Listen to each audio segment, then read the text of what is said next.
¿Qué tal amigos? Bienvenidos a www.perugestion.org. Mi nombre es Dionisio Canagua, soy contador público colegiado certificado y en la presente ocasión quiero comentar con ustedes un tema vinculado al ámbito tributario, la deducibilidad de los gastos de capacitación para efectos del impuesto a la renta. Para ello, en primer lugar, vamos a considerar la revisión de lo que nos señala el artículo 37 del texto único ordenado de la Ley del Impuesto a la Renta. En su inciso L nos señala lo siguiente: los gastos y contribuciones destinados a prestar al personal servicios de salud, recreativos, culturales y educativos, así como los gastos de enfermedad de cualquier servidor. Como podemos observar en esta norma glosada, estamos resaltando el hecho de que es considerado gasto aceptable para aplicación del artículo 37 del texto único ordenado de la Ley del Impuesto a la Renta, el concepto de gastos educativos. Sin embargo, es importante recordar que este concepto ha sufrido algunas modificaciones a lo largo del tiempo. Si consideramos una época antes y después del decreto legislativo 1120. Anteriormente, este concepto estaba sujeto a un límite establecido en función de un porcentaje. Hoy en día, en el año 2016, como podemos observar en el texto que estamos revisando, no hay ningún límite a nivel de porcentaje para el concepto de los gastos educativos en favor del personal. Sin embargo, debemos de considerar algunos aspectos importantes.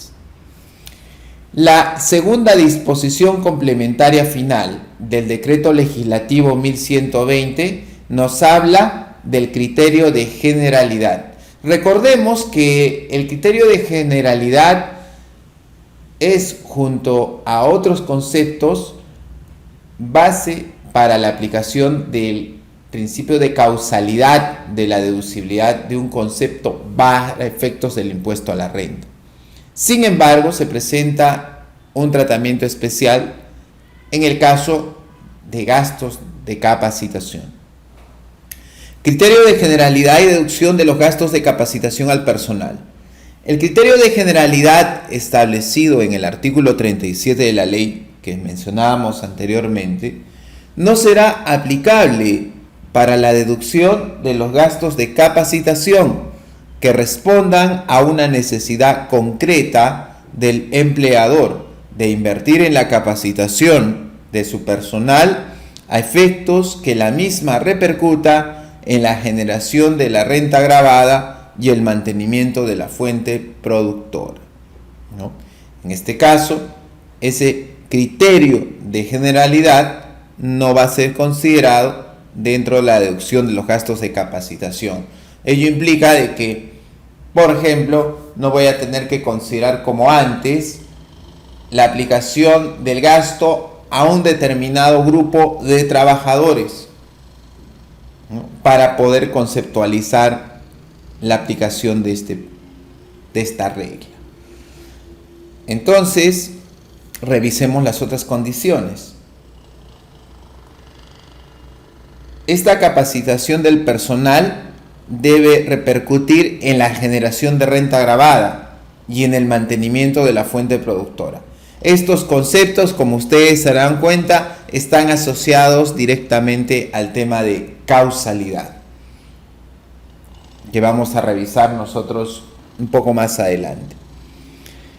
Sin embargo, es importante revisar el reglamento de la Ley del Impuesto a la Renta y en su artículo 22, inciso K, nos señala lo siguiente: entiéndase por sumas destinadas a la capacitación del personal aquellas invertidas por los empleadores con el fin de incrementar las competencias laborales de sus trabajadores a fin de coayudar a la mejora de la productividad de la empresa, incluyendo, esto es importante resaltarlo, los cursos de formación profesional o que otorguen un grado académico como cursos de carrera, posgrados y maestrías. Si bien es cierto, no hay una secuencia lógica de los conceptos, porque la ley me habla de gastos educativos, la segunda disposición complementaria me habla de gastos de capacitación y el reglamento me habla de sumas destinadas a la capacitación del personal. En el fondo, nosotros tenemos que conceptualizar que estos desembolsos van a darse al personal, es la primera condición. Segunda, que cumpla aquellas reglas de causalidad establecidas para todos los gastos desde la perspectiva del marco normativo del impuesto a la renta, considerando que para efectos de la determinación de esa causalidad no se va a aplicar en este caso específico el tema de la generalidad. Pero recordemos entonces qué implica hablar de causalidad, un concepto que también va a afectar el tema de estos gastos por capacitación o estos gastos por educación, tal como lo está señalando el marco normativo del impuesto a la renta. Los elementos que debemos de considerar para calificar si un desembolso es gasto deducible, es decir, si cumple el principio de causalidad, son los siguientes. El primero, que sea necesario para producir y o mantener su fuente generadora de renta, que creo que nosotros lo hemos visto, que está claramente estipulado, no solamente en la parte de el artículo 37, sino también lo recalca la segunda disposición complementaria final del decreto legislativo 1120. Segundo, que no se encuentre expresamente prohibido por la ley. Y eso es obvio porque no lo encontramos, por un lado, en la lista de desembolsos prohibidos o gastos, conceptos que no van a ser aceptables, no lo está. Y por otro lado, nos dice que sí es aceptable, de acuerdo al artículo 37. Bien, tercero, que se encuentre debidamente acreditado documentalmente con comprobantes de pago y documentación adicional fehaciente. Ya hemos señalado nosotros en anteriores videos que no es solamente presentar la factura y ya. También debe sustentarse con documentación la aplicación del gasto. Hay dos conceptos aquí. Nosotros tenemos por un lado el registro del gasto, si podemos decir el registro de ese desembolso, pero también tenemos que señalar cómo se aplicó, cómo se consumió por parte de la empresa, ¿no? Y es justamente ello que no lo vamos, este segundo componente no lo vamos a encontrar con un comprobante de pago, sino más bien con documentación adicional fehaciente.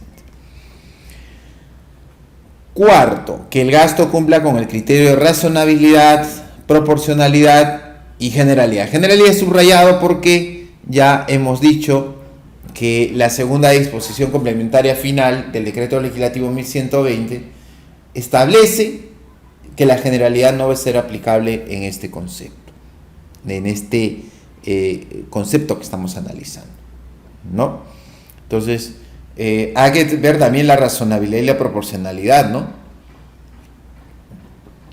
Por ejemplo, algo que no cumple estos requisitos.